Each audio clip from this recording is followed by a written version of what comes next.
Hey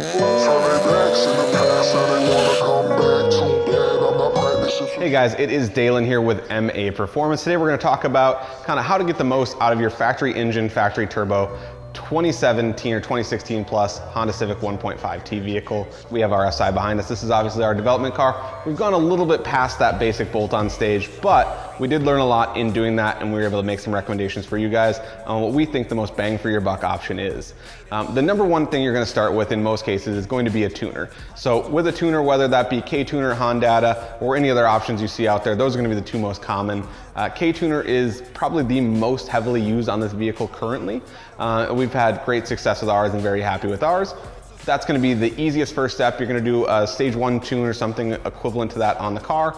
That's going to really wake the car up. You're going to get rid of that rev hang and some other oddities that you see with these cars from the factory. Next step in most cases is going to be an intake.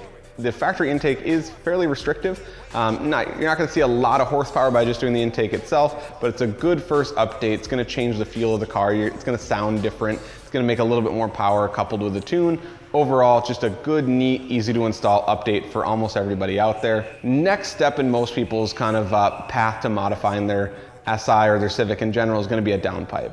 This, in my opinion, is probably going to be the most bang for your buck part in the car, because that's going to open up a lot of airflow opportunities. It's going to allow you to make a lot more power with the tune. Just probably the most impactful part you can put on the car for something you drive every day.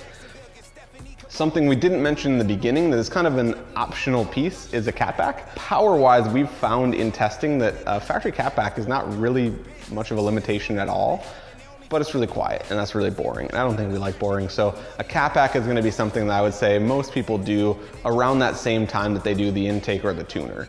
Not a requirement by any means, but there's a lot of options out there. Obviously we have our own with a lot of different configurations you can play with, different components that we can offer you. The next step for most people is going to be an intercooler. Intercooler isn't going to be as much for direct horsepower numbers, but what we've found and many others have found with the factory intercooler is that it does heat soak very, very bad. So 1 to 2 pulls on the highway, which I'm not condoning that, that's illegal, don't do that. 1 to 2 pulls in your near location that's completely legal to do that, you are going to see that the factory intercooler is immediately heat soaked. Your IATs are immediately going up fairly high on the post intercooler side of stuff. So we're going to recommend a direct drop-in intercooler. There are options with and without charge piping. Once again, you're not going to see a power difference with the charge piping. You're going to see a little bit better flow, a little bit better longevity of the products themselves over the hard plastic ones, and they're going to handle some abuse. This is kind of going to be where you're going to limit that factory turbo, factory engine car. The factory engine can handle more, but you're going to choke out that factory turbo at that point. So this is going to be the most you're going to get without a direct bolt-on turbo or turbocharger kit in most situations. If you guys have any other questions, or if you want us to go deeper on like what you could make without the factory turbocharger, if you want to go to an upgraded turbo or turbo kit, let us know. Let us know how much deeper you want to go into the car. We've done a couple build breakdowns on what we've done to the car behind us. Not as relatable because we've done a whole lot of custom work, but there's some great partners out there that are making parts that'll get you above that factory turbocharger power level, and we'd love to talk about them if you'd like to hear about them. We've talked about the parts you need to make the power. Now, how do we make that reliable? The factory engine, factory turbocharger are going to be able to handle this power no problem.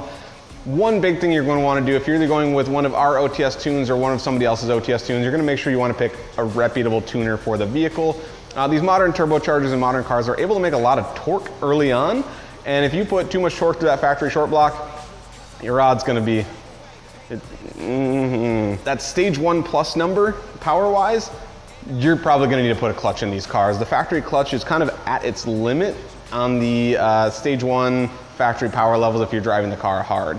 Obviously, that's not to say everybody's going to go through a clutch, but what we've seen is that a clutch is almost required once you start modifying this car because you're going to burn up the factory one.